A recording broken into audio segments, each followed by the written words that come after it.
Question that has been asked of you and everybody that's on the Democratic side is whether or not voters are better off now than they were 4 years ago. Are they better off now than they were 4 years ago? And we're off and running.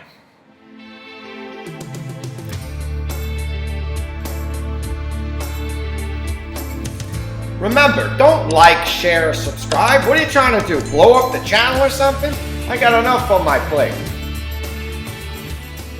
4 years ago, when we came in during the worst unemployment since the Great Depression. Not true. When Biden entered office, the unemployment rate was 6.4%. When Barack Obama entered office, he was left with a 7.8% unemployment rate. 7.8% is higher than 6.4%, Kamala. We came in during the worst public health epidemic in centuries. First of all, the COVID-19 outbreak was not an epidemic, it was a pandemic. Major difference. Second, the influenza pandemic in 1918 had a 2% fatality rate compared to COVID's 1%. So no, not the worst in centuries. And as we can see, running for president is hard. You gotta know some stuff.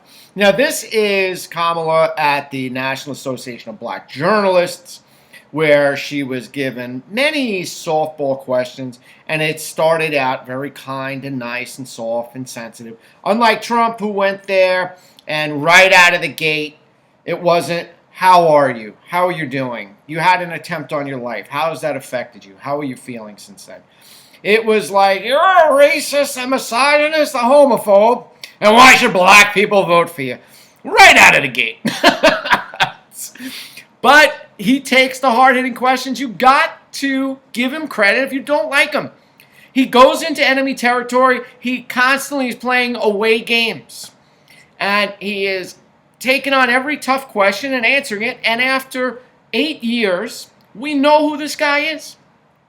And the electorate, unfortunately, is not getting to see who she is. She should be putting herself in front of tough questioners, answering tough questions, so that we, the electorate, can make an informed decision. Because I'm not telling you who to vote for. I'm just showing the information. And Run Don't Walk Productions did a good job of actually illustrating this from unemployment to the pandemic. And obviously, when Biden and Harris got in office, they were recovering the jobs that were lost. They were dealing with all the fallout of the pandemic. And they made a lot of things worse by spending more money driving up the cost of goods and energy all over the place. Oh, goodness gracious. All right, let's continue to keep seeing what other kinds of questions they threw at her. Hard-hitting interviews. Came in after the worst attack on our democracy since the Civil War. Wait a second, hold on, full stop. Worst attack on our democracy, you mean the riots at the Capitol? What happened in Minneapolis during the Summer of Love? What about Pearl Harbor? What about 9/11? There's a complete disregard for all the people maimed, hurt, killed in all three of those events. Boy, oh boy, do we have a very short memory. As of today, we have created over 16 million new jobs, over 800,000 new manufacturing jobs. Incorrect on multiple levels. First, Kamala is saying that every single job created under the Biden-Harris administration was a new job, when in reality, the vast majority of those jobs were recovered jobs. That means the amount of new jobs is a fraction of what she is claiming. Second, let's play the clip again, for clarity. As of today, we have created over 16 million new jobs, over 800,000 new manufacturing jobs. PolitiFact labeled Kamala's claim as mostly true. Non-farm employment has increased by about 15.9 million jobs from January 2021 to August 2024, the period that Biden and Harris have been in office. Manufacturing employment has risen by 739,000. Here is where we, the electorate, are being cheated. If I had to rate that, I would say somewhat true. Somewhat true. New jobs were created, sure, but a lot of these jobs are win-back jobs. There are jobs that came back after the pandemic, non-foreign payroll. These are jobs that have returned, non-manufacturing jobs that have returned as a result of the pandemic being put behind us, not newly created jobs. So really, it's not even somewhat true. It's mostly false. We have the lowest black unemployment rate in generations. Nope. The black unemployment rate last month was 6.1%. During the Trump administration, that rate was down as low as 5.3%. That means no, black unemployment is not the lowest in generations. Despite being another false statement, PolitiFact listed this as half true. Why is joy important to you to insert into this election? And what do you make of Republicans using that as a way to suggest that you're not a serious candidate? Well, sometimes I think, and I'll say to whoever the young people are who are watching this, there's sometimes when your adversaries will try and turn your strength into a weakness. Don't you let them. Don't you let them. Don't you let them. Don't you let them. I don't know why she's trying to sound kind of folksy and motivational. She's really so uncomfortable in her own skin. It doesn't come natural to her to do it. Like him or hate him, if you do, credit where it's due. Obama was a gifted orator, and when he spoke with such ascending, rising rhetoric, so positive. You believed everything he said. He probably believed everything he said. Maybe he even believed it. Boy, oh boy, she's trying hard, but she ain't no Obama. I find joy in the American people. I find joy and optimism in what I see to be our future and our ability to invest in it. I find joy in the ambition of the people. I find joy in the dreams of the people. This is so cringe, not to mention so tone deaf. You may believe all of this nonsense and rhetoric that you're promoting, but on the boots on the ground, people like me in business, we don't see the effects of the stock market. We don't see an economy that's doing well. And when you're talking about all this joy and ambition and aspiration, there are people, real people, living paycheck to paycheck that are being beaten down by the cost of energy, goods, services, debt service. They cannot get their hands on an affordable rent or housing. We see it in the market. And when you talk nonsense like this, it's so tone deaf about that people are struggling and hurting, living paycheck to paycheck. Savings rate is down to an all-time low. Credit card debt is high, historically high now. People are charging their food at the supermarket because they can't afford to pay it. Because even if you got a raise, it has been offset. Even if right now the inflation is 9% of what it was, or 3% or 4%, you've been paying for now 2 and 3 years with your raise. You've been far behind for 2 and 3 years. It's so tone deaf. It's totally cringe. And if you think that's cringe, let's take a look at this. Thanks for joining us for this very special event, Unite for America! Oh, that is someone past her prime. Now, again, like him or hate him, Trump gets right to the heart of the question, and he goes right at it, and he's got his answers all ready to go. Let's take a look at a young couple that asked Kamala Harris about what she's going to do to bring down the price of cost of living items, everyday types of things. Let's see how she fielded this question. So, Madam Vice President, we are, like many, many young Americans, just experiencing a very high cost of living. Now here we are, and our mortgage is incredibly higher than what we thought it would be. And we really would love to know what your plan is to help lower the cost of living. Okay, so real, simple, straightforward answer. What are you going to do to lower the cost of living? Her answer is going to be about 2.5 minutes long. Most of it is inapplicable, and we will discuss that at the end. I'm going to follow that with Trump getting asked a similar question in Michigan. He gave the same 2.5 to 3 minute answer, or he spent that much time and duration answering the question. Let's first take a look at a 2.5 minute answer about how she's going to lower the cost of living for this young couple and for all of us in her 2.5 minute answer. Let's get busy. Yeah, first of all, thank you both for being here. And yours is a story I hear around the country as I travel. And in terms of both rightly having the right to have aspirations and dreams and ambitions for your family, and working hard and finding that the American dream is, for this generation and so many recently, far more elusive than it's been.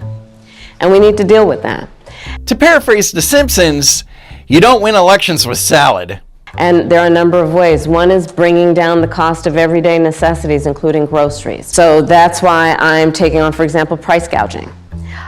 Which is when, most companies and corporations are good, but for those bad ones, they take advantage of people, especially during a pandemic or extreme weather, and they end up jacking up prices, and there needs to be accountability and consequence for that. So I'm going to be taking on price gouging. But it's also about dealing with what we need to do around home ownership. Look, I grew up a child of a mother who worked very hard.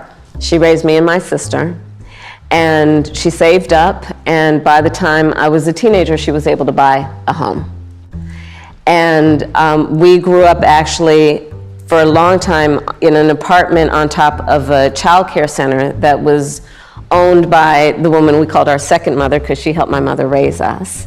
And she was a small business owner, Miss Shelton. So I'll bring all this together to tell you the way I think about it is, one, when people work hard and have a dream of buying a home, we should give you the opportunity to be able to do that, which is why part of my plan is for first-time homeowners, buyers, to have a $25,000 down payment assistance to buy your first home. Part of my plan is what we need to do to support small businesses, because my second mother was a small business owner, and I love our small businesses and our small business owners.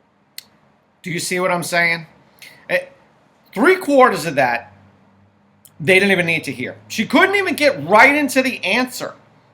And for them, it's not helpful. They're already in a mortgage. You can't do anything. You're in the mortgage already. You can't do anything about getting small business tax credits or buying a home and getting a credit. Not to mention that, what do you think is going to happen? You're going to sell your piece of real estate. What are you going to do? You're going to raise it by $25,000. If you're going to get a $50,000 credit or deduction for your taxes, you have to lay out the money first. How many people are doing that? How many people are starting up businesses? You need help immediately, out of the gate. What can you do? What levers in the power of the presidency can you pull? What dials can you turn to immediately start to help? Real help. Provide real help to everyday people that are struggling. You know what? Similarly, Trump gets asked a question in Michigan, and he gets right to the answer. Let's see the same question and compare how they answered the question. Here's Trump's answer to a similar question. Thank you. My name is Barbara. I'm a mom of 3, a grandmother of 7, and 3 great-grands, a registered nurse, retired nurse. So I know the cost that goes into raising children and running a household. Yeah. People just can't survive now. How are you going to bring down the cost of food and groceries? Good Very good. Thank you. So we have to start always with energy. Always. I don't want to be boring about it, but there's no bigger subject. It covers everything. If you make donuts, if you make cars, whatever you make, energy is a big deal, and we're going to get that. It's my ambition to get your energy bill within 12 months down 50%. If I can do that, we've done a hell of a job. 5-0, not 15, 50.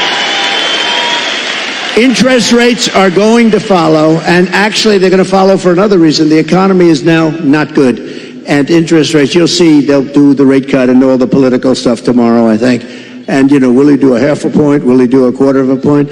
But the reason is because the economy is not good. Otherwise, you wouldn't be able to do it. But we're going to get interest rates down, and we got to work with our farmers. Our farmers are being decimated right now. They're being absolutely decimated. And, one of the reasons is we allow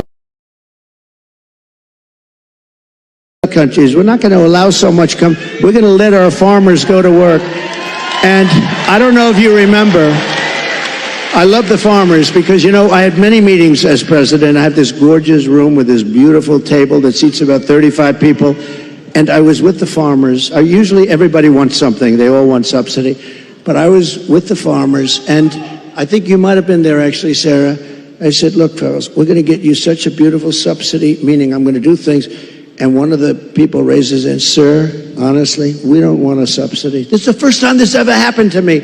Everyone they want money, they want to build windmills. We want money with these windmills. Anyway, but you know what? It was amazing. He said, almost tears in his eyes, they were getting decimated. We don't want a subsidy. We just want to play, a fair, level playing field. And I said, nobody's ever said that. And I have many industries and many groups of people from different things. They do all different things. It's probably the most dramatic I've ever seen. He didn't want anything. All he wanted was to be able to compete fairly. All right, do you see the difference? He gets right at it. This guy is all business. Okay? All right, mind you, he does go off. Sometimes he goes deep into tangents. And he goes a little bit off this way and that way. Eventually he starts to bring it back in. I think because his mind is going so fast, he's thinking about so many layers of so many different things. He wants to say all of it. That's fine. That's fine. But at least he has concrete answers that he already knows what to do. Okay? What he's going to do to roll things out. Energy. Reduce the price of energy. Lean on the Fed to get the cost of money down. Start to get people some help that way. I mean, he's got concrete ideas, like him or hate him, but this is what you have to see. You have to be able to compare both these candidates side by side and make up your own damn mind. Because I'm not telling you who you should vote for. Make up your own damn mind. Do the research. Until next